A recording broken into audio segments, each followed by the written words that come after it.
ఓం శక్తియే పరాశక్తియే, ఓం శక్తియే ఆది పరాశక్తియే, ఓం శక్తియే మరువూరరసియే, ఓం శక్తియే ఓం వినాయక, ఓం శక్తియే ఓం కామాక్షియే, ఓం శక్తియే ఓం బంగారు కామాక్షియే.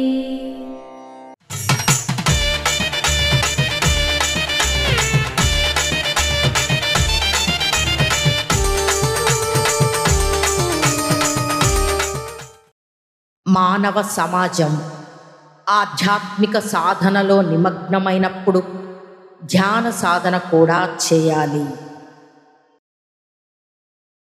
మేల్మరువత్తూర్ ఆది పరాశక్తి సిద్ధుల పీఠంలో కరవరై సేవ ఏప్రిల్ 3, 2025 గురువారం KE 211 గౌతమ్ నగర్ కర్ణాటక వారిచే, ఏప్రిల్ 4, 2025 శుక్రవారం SL 94 కాడయం పట్టు వారిచే నిర్వహించబడుతుంది. దేవి దయామయి దీన సహాయిని దివ్య మహోదయ దివ్యమతి దైత్య విదారిణి నృత్య. అమ్మ అనుగ్రహం కావాలి అంటే మన బంగారు అమ్మ తెలుగు యూట్యూబ్ ఛానల్ని తప్పక సబ్స్క్రైబ్ చేసుకోండి. అమ్మ చూపే మార్గాన్ని అనుసరించండి.